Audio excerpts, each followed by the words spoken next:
Dina wa bi Muhammadin nabiyya wa rasula. Muslimin muslimat yang dirahmati Allah, Assalamualaikum warahmatullahi taala wabarakatuh. InsyaAllah pada petang ini tuan-tuan puan-puan kita akan menyambung lagi kuliah sirah para rasul, yang mana kita menyambung kisah Nabi Daud alaihi salam insya-Allah pada petang ni. Muslimin muslimat yang dirahmati Allah, kita dah sebut kemarin bagaimana Nabi Daud alaihi salam ini merupakan raja Israel yang pertama, raja Bani Israel yang pertama. Kerana apa? Kerana baginda berjaya menyatukan seluruh bangsa Israel. Nation Israel ni masuk dan bina sebuah negara Islam Israel masa tu. Masa tu lah Islam Israel beriman ni. So negara bangsa pertama yang dibina adalah negara bangsa yang diasaskan oleh Nabi Daud alaihi salam, yang menubuhkan negara Islam Israel di sana. Tapi Islam lah, Islam Bani Israel, Islam masa ni yang beriman. Maka dia digelar sebagai King David oleh orang Yahudi sampai sekarang lah. Dan cokmar ataupun lambang mohor diraja Nabi Daud adalah merupakan Stars of David, bintang David, yang diguna pakai oleh bendera Israel sekarang tu. Mereka masih pakai sampai sekarang. Asalnya itu bintang cok mohor Nabi Daud AS yang ada pada cincin baginda, kemudian diperturunkan kepada anak dia Nabi Sulaiman. Kita akan cerita nanti insya-Allah. Kita dah cerita kemarin bagaimana Allah Subhanahu Wa Taala sebut dalam Quran, Allah bagi mukjizat apa kepada Nabi Daud? Fasakharna lahul jibal. Allah tundukkan bukit-bukit kepada Nabi Daud. Bila Nabi Daud berzikir, bukit akan ikut. Kemudian kata Allah lagi, wa tayra mahsyurah, dan burung-burung akan ikut juga zikir-zikir Nabi Daud dan para bukit dan bukit-bukit. Dan orang rakyat boleh dengar bagaimana Nabi Daud dan burung dan bukit berzikir sekali, berjemaah ramai-ramai. Maka hebat pemerintahan Nabi Daud. Kita sampai pada satu cerita bagaimana penghakiman yang dibuat oleh Nabi Daud kemarin. Hari ini kita nak sambung lagi dua penghakiman yang dibuat oleh Nabi Daud, yang ketika ini Nabi Sulaiman dah membesar jadi remaja, jadi dewasa, jadi tengku mahkota. Satu cerita diceritakan dalam Quran, bagaimana kata Allah ada dua orang berselisih, yang seorang bela kambing, yang seorang buat tanaman. Mai jumpa Nabi Daud, mai mengadu kata kambing dia ni ataupun binatang dia ni suka masuk rosakkan tanaman dia. Ada dua orang. Maka bila cerita kat Nabi Daud tanya, berapa harga, agak-agak estimate lah, berapa agak-agak kerugian tanaman hang yang binatang dia ni makan ni, binatang ternakan dia makan ni, berapa agak-agak.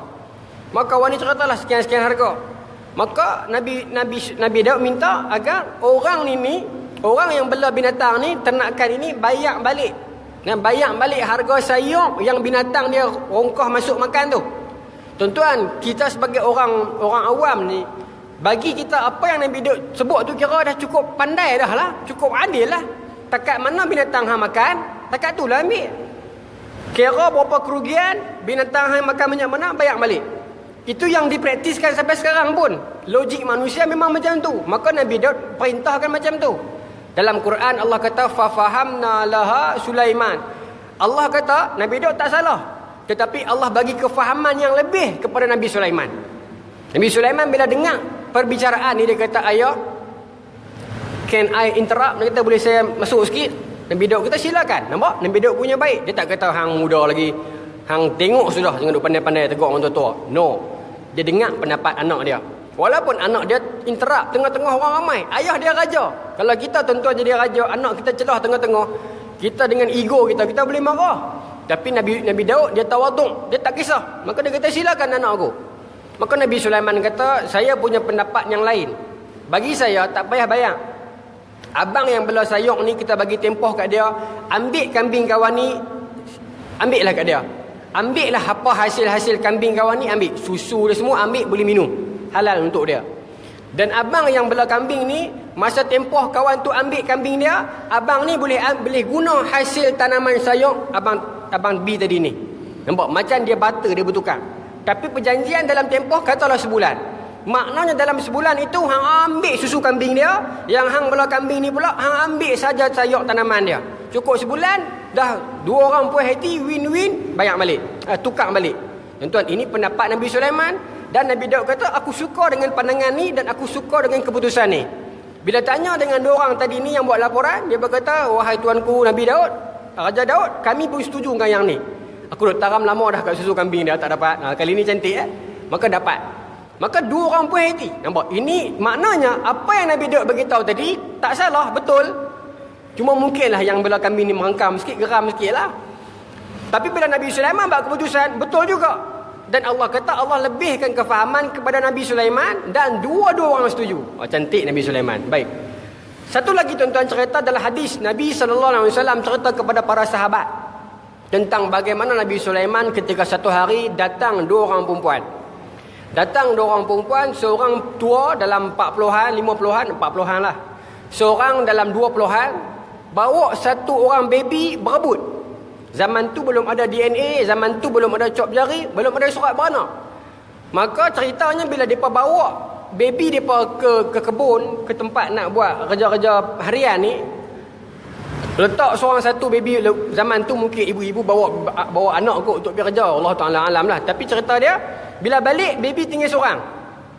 Maka yang tua ni claim dia punya, yang muda pun claim dia punya.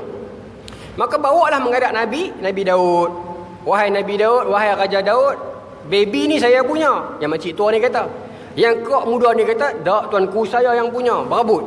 Maka minta Nabi Daud selesaikan. Nabi Daud dengan pandangan dia kata senang macam ni lah. Kok baby ni bagi kat makcik yang tua ni. Sebab apa? Sebab dia dah tua. Dia dah tak boleh beranak. Hang muda lagi beralah lah. Apa-apa nanti yang boleh beranak lain. Makcik ni dah nampak lahan ni. Maka Nabi Daud kata, tak apalah bagikan yang tua. Tuan-tuan, pandangan tu bukan kita kata salah. Kalau kita duduk di tempat tu pun, sungguhlah. Kita cuba bayang kita duduk di situ, zaman tu dalam teknologi yang terhad. Maka apa yang Nabi Daud sebut tu betul ya. Logik lah, make sense. Bagilah hak tua, hak muda boleh beranak lagi. Kita jangan nampak dengan zaman sekarang. Zaman sekarang ni dengan ada teknologi, dengan ada DNA. Cuba kita fikir zaman tu. Maka mungkin kita akan sokong Nabi Daud. Betul lah. Tapi tuan-tuan, Nabi Sulaiman sekali lagi duduk di situ dan dia dengar. Dia kata, ayah, cik ada cara lain. Nak tahu siapa mak sebenar. Maka Nabi Daud kata, apa caranya? Pergi ambil pedang. Dia sebut ni, semua orang dengar. Istana dengar, jin, setan semua dengar. Pasal istana Nabi Daud kan, semua ada dengar ni. Kok dua orang ni pun ada. Maka Nabi Sulaiman kata, pergi ambil pedang. Pergi ambil pedang main. Nabi Sulaiman kata, ayah, apa nak gaduh? Mereka berebut dua orang. Baby ni seorang, kita kerat dua lah. Kita kerat baby ni dua, kita bagi seorang setengah. Maka Nabi Daud faham dah trik anak dia. Tuan-tuan, Nabi Daud dah boleh faham dah. Oh, ni rupanya trik anak aku. Maka Nabi Daud kata, sungguh juga nah. Ayah pun tak terfikir. Baby ni besar kerat dua lah. Saya seorang sikit. Ambil kaki seorang sebelah. Jadilah. Maka Nabi Daud kata, tak apa. Saya setuju. Ayah setuju. Maka nak angkat dah pedang ni. Yang perempuan dekat tangan.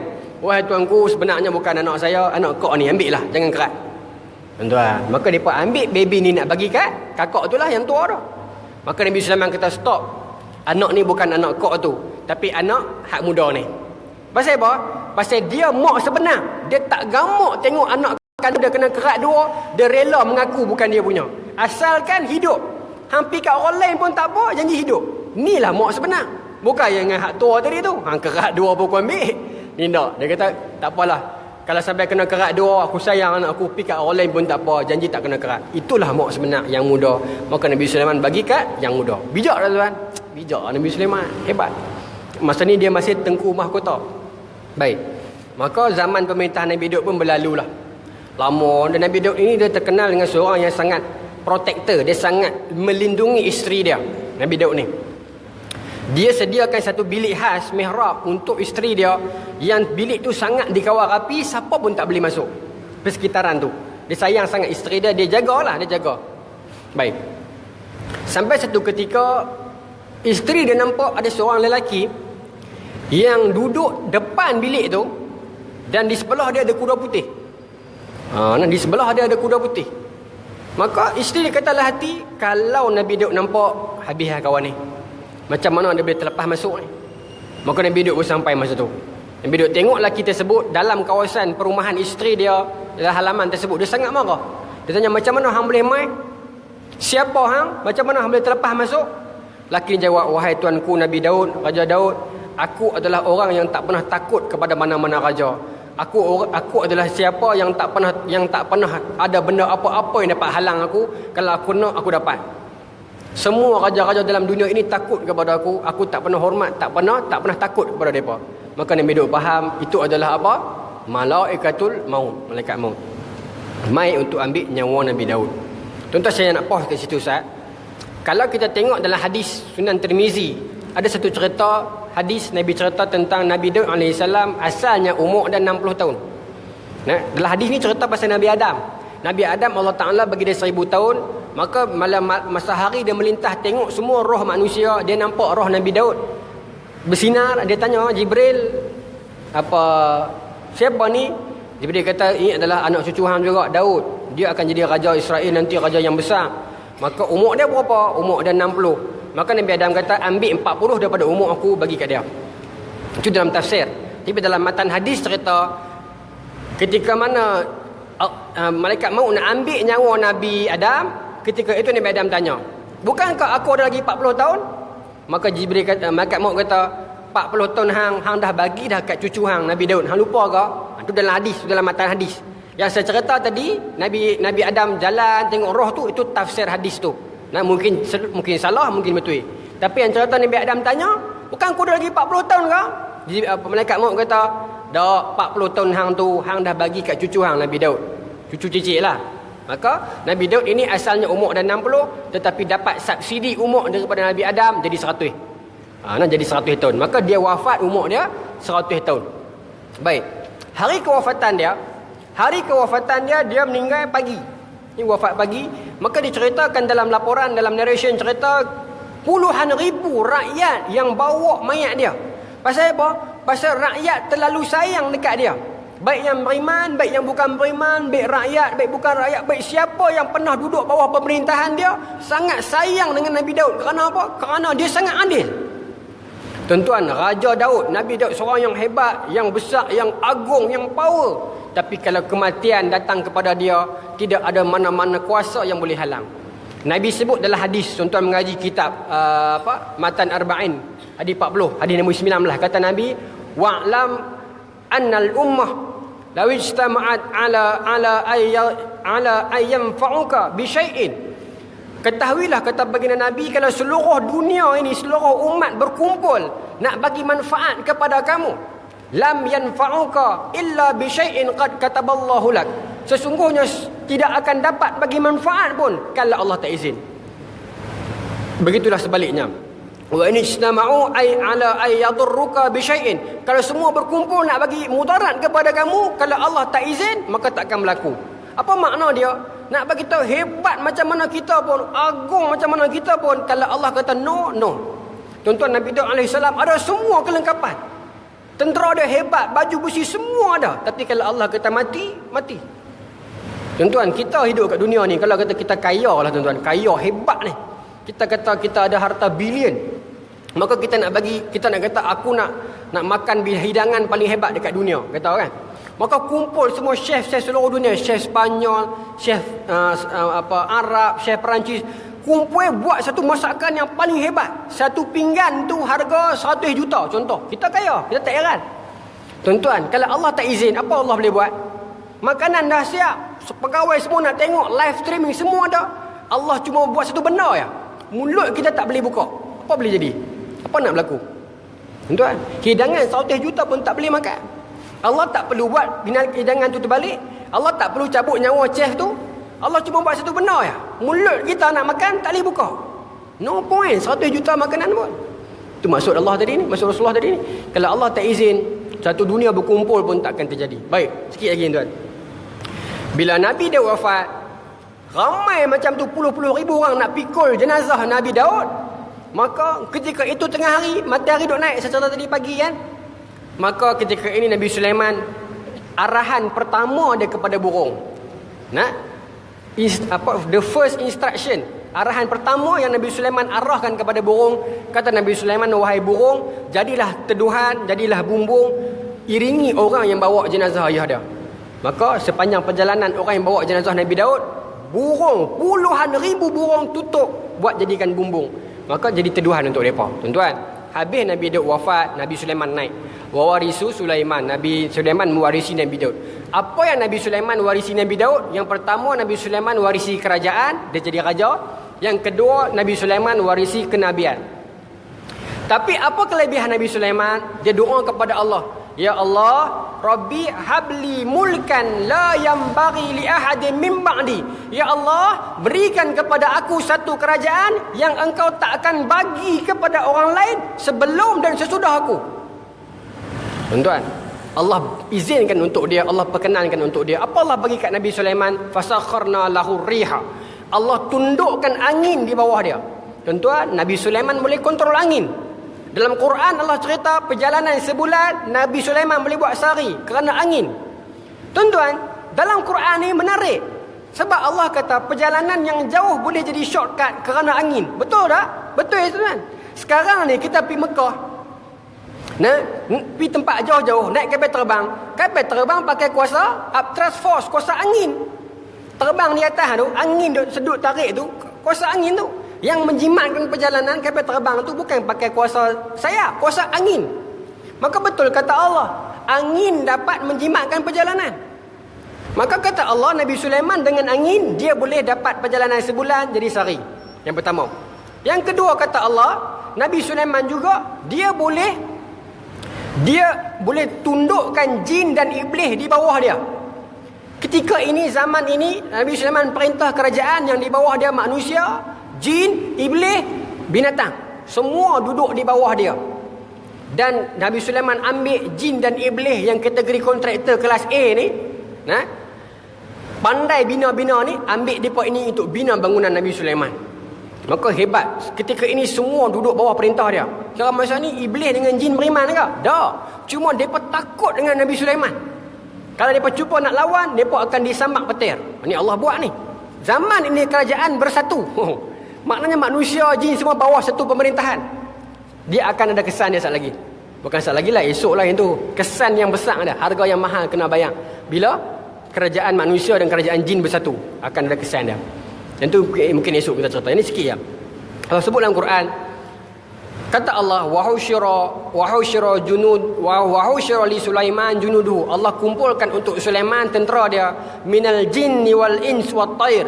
Tentera Nabi Sulaiman ada 3 infanteri, daripada unit manusia, unit jin dan unit burung. Hebat. Ada spy burung, ada jin untuk yang buat kerja laju-laju ni, ada manusia untuk perang lawan riang ni. Semua lengkap. Hatta iza atau ila wadil naml, sehingga mereka march, maksudnya mereka berlarak sampai melintas satu lembah semut. Melintas satu lembah semut, maka qalat namlah. Ini menarik.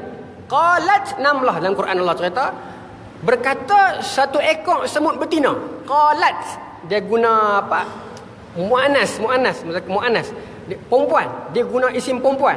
Berkatalah semut betina itu, qalat namlah, berkata semut betina itu, ya ayuhan nam, wahai sekalian semut, udkhulu masakinakum, masuklah kamu ke dalam rumah-rumah kamu. Kerana apa? Kerana tentera Sulaiman akan lalu. Ramai tuan-tuan, jin manusia ni. Maka dia kata kepada semut dia, masuk semua saat lagi Nabi Sulaiman terpijak tanpa dia sedang. Tuan-tuan, semut ni tak perasan Nabi Sulaiman boleh dengar. Baik. Dalam Quran Allah kata fatabassama dhahika min qawliha. Nabi Sulaiman dengar semut ni kata lagu tu, fatabassama, dia senyum. Fadhahika, kemudian dia gelak.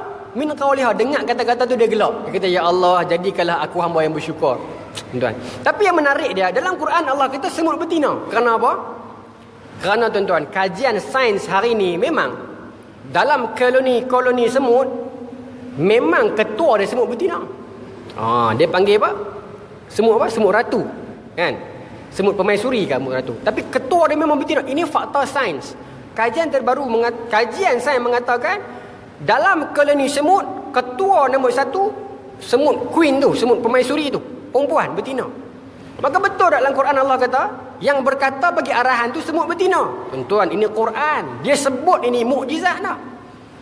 Allah dah sebut lama dah. No? Dan tuan sedikit tentang semut lah. Sedikit tentang semut. Semut ni satu-satunya binatang yang dia boleh angkat beban 5 kali ganda berat daripada badan dia.